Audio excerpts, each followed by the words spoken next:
আসসালামু আলাইকুম শিক্ষার্থীরা, সহজে পড়া শিখিতে সবাইকে আমন্ত্রণ। আজকে আমরা বাংলা প্রথম পত্র বই থেকে প্রমথ চৌধুরী রচিত বই পড়া প্রবন্ধটির পাঠ্য বইয়ে যে বহু নির্বাচনী ও সৃজনশীল রয়েছে সেই প্রশ্নের উত্তর নিয়ে আলোচনা করব। চলে এলাম পাঠ্য বইয়ের ২৬ নম্বর পৃষ্ঠায়। এখানে বহু নির্বাচনী প্রশ্নের উত্তরগুলো আমরা পড়ে নিচ্ছি। বই পড়া প্রবন্ধে লেখক লাইব্রেরিকে কিসের উপর স্থান দিয়েছেন? স্কুল কলেজের উপর। স্বশিক্ষিত বলতে কি বোঝায়? সৃজনশীলতা অর্জন। ৩ নম্বরে উদ্দীপকটির পর এবং ৩ ও ৪ সংখ্যক প্রশ্নের উত্তর দাও। এই যে এখানে ২ লাইনের একটা উদ্দীপক রয়েছে, আমরা এটা পড়ব, পরে ৩ এবং ৪ নম্বর প্রশ্নের উত্তর দিব। উদ্দীপকটি হচ্ছে, পড়িলে বই আলোকিত হই, না পড়িলে বই অন্ধকারে রই। এই হচ্ছে আমাদের উদ্দীপক। এবার দেখি কি প্রশ্ন। উদ্দীপকটির ভাবার্থ বই পড়া প্রবন্ধের কোন বাক্যে বিদ্যমান? এখানে গ হবে সঠিক উত্তর, সুশিক্ষিত লোক মাত্রই স্বশিক্ষিত। ৪ আছে, উদ্দীপকটির ভাবার্থ বই পড়া প্রবন্ধের যে ভাবকে নির্দেশ করে তা হলো। এখানে ৩টা উত্তর দেওয়া আছে। জ্ঞানার্জনের মাধ্যমে মৌলিকত্ব অর্জন, শিক্ষা যন্ত্রের মাধ্যমে বিকশিত হওয়া, শিক্ষকের মাধ্যমে বিকশিত হওয়া। এই ৩টার মধ্যে সঠিক উত্তর হবে তোমার এই ১ নম্বর 1। কিন্তু উত্তরে যে আমাদের এই একটা কিন্তু আলাদাভাবে কোথাও নাই, অর্থাৎ সঠিক উত্তরটা এখানে নাই। তোমাদের সঠিক উত্তর হবে এইটা। এখানে ভুল তথ্য দেয়া আছে উত্তর বেলায়। এবার আমরা সৃজনশীল প্রশ্নের উত্তর নিয়ে আলোচনা করব। প্রথমেই উদ্দীপকটি পড়ে নিচ্ছি। জাতীয় জীবনধারা গঙ্গা যমুনার মতোই ২ ধারায় প্রবাহিত। এক ধারার নাম আত্মরক্ষা বা স্বার্থপ্রসার, আরেক ধারার নাম আত্মপ্রকাশ বা পরমার্থ বৃদ্ধি।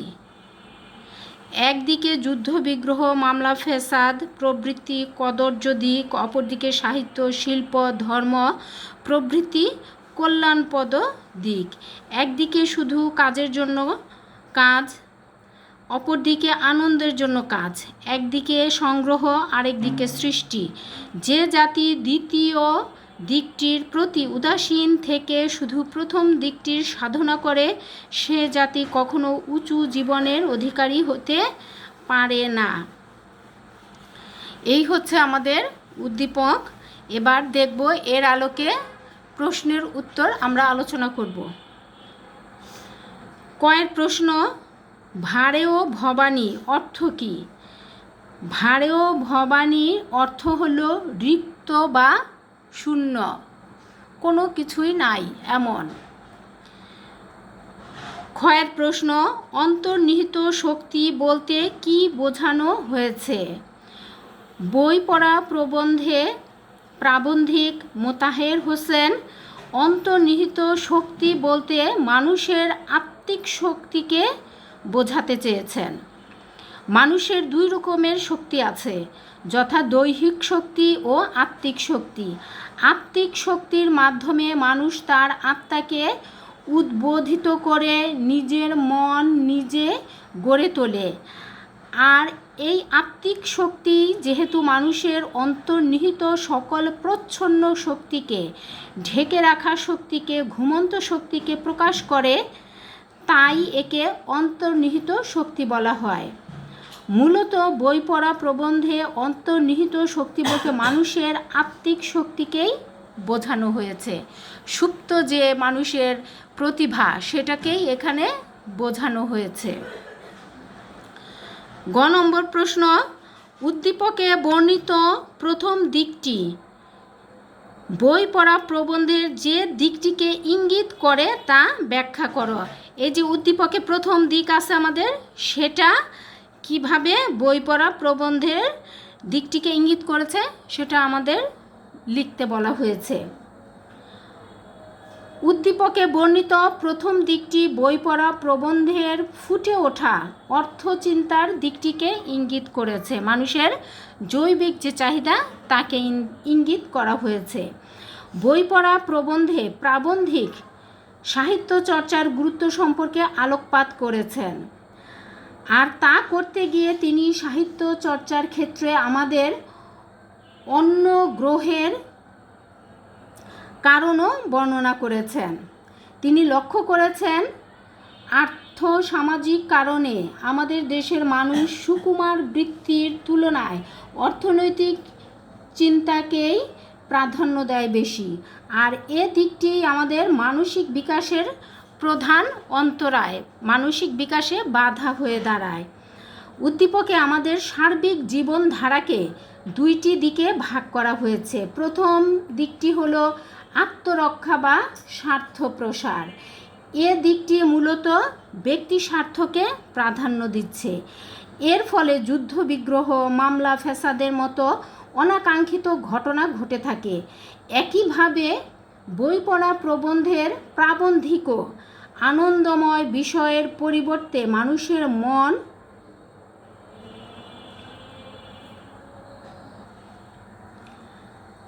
যে অর্থ উপার্জনের দিকেই বেশি মন দিয়ে থাকে মানুষ, প্রাবন্ধিক কিন্তু সেটাই সারা প্রবন্ধ জুড়ে আমাদেরকে বলতে চেয়েছেন। আর্থিক অসচ্ছলতার কারণে অর্থকরী নয় এমন সব কিছুকেই আমাদের দেশে অনর্থক বিবেচনা করা হয়। সেদিক বিবেচনায় উদ্দীপকে বর্ণিত প্রথম দিকটি আলোচ্য প্রবন্ধে ফুটে ওঠা অর্থচিন্তার দিককেই ইঙ্গিত করে। মূলত উদ্দীপকে বর্ণিত প্রথম দিকটি বই পড়া প্রবন্ধের বর্ণিত অর্থচিন্তার যে দিক রয়েছে আমাদের অন্য চিন্তা, সেটাকেই ইঙ্গিত করেছেন। ঘ, উদ্দীপকে পরমার্থ বৃদ্ধির প্রতি যে গুরুত্ব দেওয়া হয়েছে তা বই পড়া প্রবন্ধের লেখকের মতকে সমর্থন করে। মন্তব্যটি বিচার করো।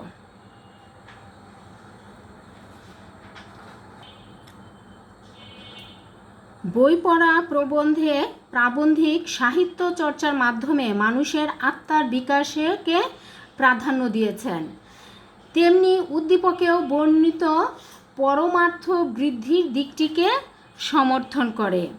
বই পড়া প্রবন্ধে লেখক সাহিত্য চর্চাকে শিক্ষার সর্বপ্রধান অঙ্গ বলে ধরে নিয়েছেন বা আখ্যায়িত করেছেন, কেননা একমাত্র সাহিত্য চর্চার মাধ্যমে মানুষ জ্ঞানের সকল শাখা প্রশাখার খবর পেতে থাকে এবং জ্ঞান অর্জন করতে থাকে। ফলে আদর্শ জীবন তথা মূল্যবোধ সম্পন্ন মানুষ হওয়া সম্ভব হয়। প্রাবন্ধিকের মতে শিক্ষা শুধু অর্থনৈতিক উন্নতির মাধ্যমেই নয়, আত্মিক উন্নতির মাধ্যমেও ঘটে, আর এক্ষেত্রে দ্বিতীয়টি হচ্ছে মুখ্য। উদ্দীপকে জাতির সার্বিক সমৃদ্ধির জন্য পরমার্থ বৃদ্ধির কথা বলা হয়েছে। সেখানে এদিকটির অংশ হিসেবে উঠে এসেছে সাহিত্য, শিল্প, ধর্ম প্রভৃতি কল্যাণপ্রদ বিষয়। উদ্দীপকের বক্তার মতে এদিকটির লক্ষ্য কাজের অন্য কাজ নয়, বরং আনন্দের জন্য কাজ। এছাড়া সৃষ্টিশীলতাও এদিকটির গুরুত্বপূর্ণ বিষয়, আর তাই উন্নত জীবনের অধিকারী হতে এদিকটির গুরুত্ব অনস্বীকার্য। আলোচ্য প্রবন্ধে বিষয়টি কিছুটা ভিন্ন প্রেক্ষাপটে উপস্থাপিত হয়েছে। বই পড়া প্রবন্ধে প্রাবন্ধিক সাহিত্য চর্চার গুরুত্ব বর্ণনা করতে গিয়ে সাহিত্য চর্চার প্রতি আমাদের অনাগ্রহের স্বরূপ তুলে ধরেছেন। তিনি মনে করেন জাতি হিসেবে আমরা এখনও উঁচু মানের হতে পারিনি, কেননা আমরা এখনও জ্ঞানের চেয়ে অর্থকে প্রাধান্য দেই বেশি, জীবিকাকে প্রাধান্য দেই বেশি। এ কারণে সাহিত্য চর্চার প্রতি আমাদের আগ্রহ একেবারে নেই বললেই চলে। কিন্তু জাতির সামগ্রিক উন্নয়নের জন্য জ্ঞান চর্চা বা জ্ঞানার্জন করা অতীব জরুরি, যার প্রধান উপায় হচ্ছে বই পড়া। এ বিষয়টি উপলব্ধি করেই উদ্দীপক ও আলোচ্য প্রবন্ধে জ্ঞান চর্চার প্রতি গুরুত্ব আরোপ করা হয়েছে। অর্থাৎ উদ্দীপকে পরমার্থ বৃদ্ধির প্রতি যে গুরুত্ব আরোপ করা হয়েছে তা বই পড়া প্রবন্ধের লেখকের মতকেই সমর্থন করে। সে বিবেচনায় প্রশ্নোক্ত মন্তব্যটি যথার্থ। মূলত জাতির সামগ্রিক উন্নয়নের জন্য জ্ঞানার্জনের গুরুত্ব উপলব্ধি করেই উদ্দীপক ও আলোচ্য প্রবন্ধে যে বিষয়ে গুরুত্ব আরোপ করেছেন সেদিক বিবেচনায় প্রশ্নোক্ত মন্তব্যটি কিন্তু একেবারেই যথার্থ। ধন্যবাদ সবাইকে। শেষ করছি আজকের ক্লাস। ভালো থেকো সবাই। সহজে পড়া শিখিকে সাবস্ক্রাইব করো। আসসালামু আলাইকুম।